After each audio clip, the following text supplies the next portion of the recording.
Tell you what, it seems like there must be some kind of mutate mandate because the hits just keep coming. Mutations, mutations, mutations. Now, this is a gimmick that we've seen before with the 2012 Turtles, but so far what makes this one a little bit more interesting to me at least, we're getting some of these characters exclusively in this Mutations line. It's a good way to force people to dip into the play pattern, giving them figures that they can't get in any other subline. So let's bust them out and get down to some mix and match, shall we?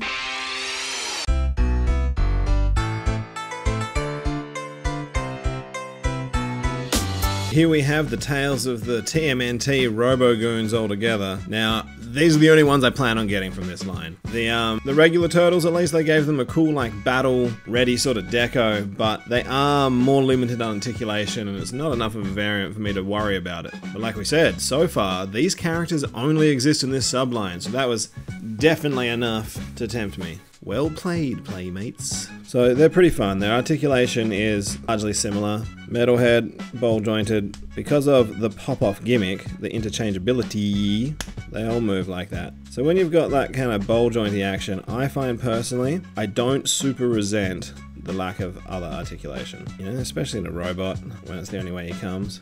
Number 4's head is a little more limited, but he makes up for it by having bowl jointed hips and a waist swivel, which makes him really quite posable. I also love the removable cape. Now, with that cape off, I think it's time to address the elephant in the room, right? We don't know much about the story yet, because as of filming this, the show hasn't dropped, but to me, it is pretty clear that MetalHead and number 4 at least have some real common design elements. My guess is that Bishop, in this continuity, will make these robots to try and stop the Turtles or something on someone's behalf. Probably like, you know, what's her name? Maya Rudolph, Utrom, TGRI. And then after defeating them, Donnie will be like, you know what? I'm gonna build my own robot. The only other way I can see it going is Donnie builds MetalHead, and then Bishop steals the designs to build their own robot army. But given the junky nature, I think that number 4, or at least one of the other numbered robots, definitely ends up becoming in part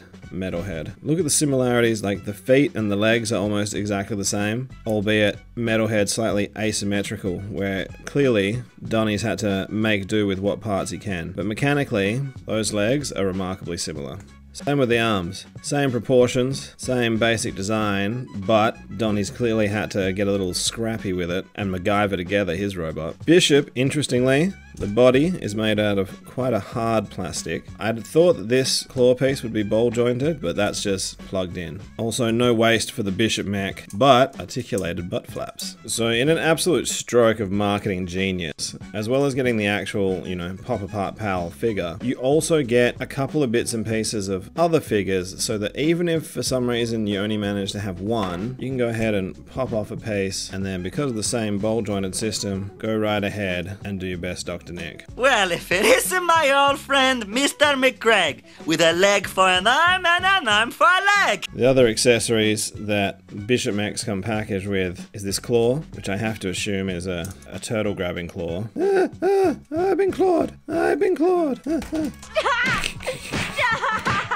He's already dead! The other accessory, of course, is this awesome belly plate that lets you see that deep inside of this giant mech is actually Agent Bishop. Great sculpt, and I love the clear visor. It's a degree of detail that they didn't have to go to, and a lot of the time traditionally, Playmates actually doesn't really go to. So kudos on that one. In terms of mix and match parts, number 4 comes with the severed head of Donatello and Michelangelo's arm, which, you know, is this a fun play pattern full of childlike wonder, or is this the stuff of nightmares? You be the judge. Or, you know, you could always put those severed limbs and heads to another use. I probably won't do this ever again.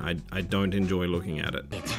It's not a pretty picture. I don't like doing it. It's got a kind of like a fate worse than death feel to it, doesn't it? Very dark side of RoboCop. So on top of that super cool cloak, he also comes with a sword, which I guess kind of has, you know, some Leo's sword energy to it, but it's also fairly standard sword. Looks a little bit better made than what Leo's rocking. Cast in one color, but I think for this particular character that works well. And even with all the ball joint action. So whilst the articulation is limited, given that it's like all ball joints, you can still get some pretty dynamic poses out of this guy. He then also comes with these two hunks of cybernetics. It's unclear from any of the instructions or anything what they actually do, so I've been imagining that you use them to extend out parts of his limbs as he pulls himself back together or mutates Akira style or something. What makes it kind of confusing is this one has the same head at both ends. So if you use it to extend out, you know, the limbs, it doesn't join again by itself. If you were to put on the other piece that has both sides, then you can use it to extend out his limbs. Blech. The only place that other section works is to extend out that body. I mean, it's kind of cool. It gives him some weird John Carpenter energy as he reforms himself and pulls himself back together. Then we have probably my personal favorite, MetalHead. Now he comes with Leo's arm and Raph's head, although it'd probably be more appropriate if he'd come with Donnie's head, if you've ever read the IDW comics. Oh, hey there, fellas, what's happening? It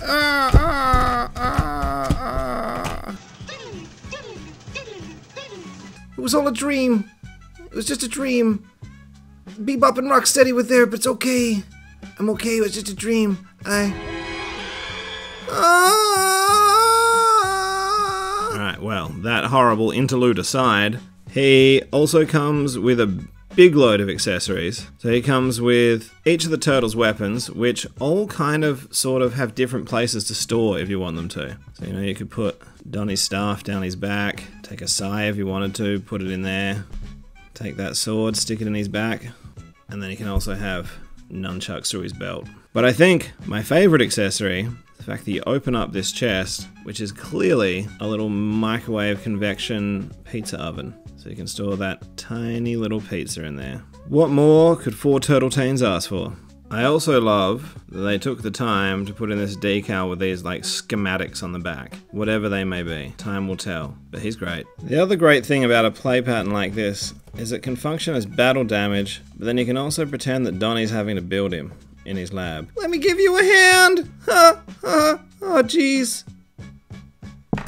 And then because I'd feel remiss in my duties if I didn't do at least one classic comparison, here he is with the OG MetalHead. So, a complete reinvention, but there's enough design cues and color palette cues carried through that you can tell who it's supposed to be. I can't imagine anyone being too offended by this redesign. I gotta admit, at its core, I do find this play pattern slightly distressing. But the swapping limbs and heads and things, I don't think I'm the target audience of that play pattern. I can imagine if I was a littler dude, really enjoying being able to mix and match and make whoever I really wanted to. And I gotta admit, mix and matching some of the robot parts, that's pretty satisfying. Especially number 4 and MetalHead. From a narrative perspective, that works. That's a gimmick that works in favor of my headcanon. Having new characters in the line to fill out your lineup, that's something I think older collectors can get behind more. And using this subline for these kind of robotic characters is such a good idea because that's using the gimmick in a way that helps with your regular play patterns. Everyone wants to make Leonardo cut off a robot's arm. So they're pretty well priced. I can imagine this being an easy win for most people. If you've got littler kids, they'll enjoy the turtles. Then for you keep the robots. Everybody wins. The diorama potential is awesome. So what do you think? Are you going to get these guys? Are you, like me, only going to get the robots for the reasons I stated before? Hit me up in the comments, I want to know. So if this is your first time stopping by and you had a good time, click the clicks, like the likes, all that jazz. If you have already, way to go, you little legend. Hit me up in the comments below, and until the next one, let's get nerdy with it. Catch!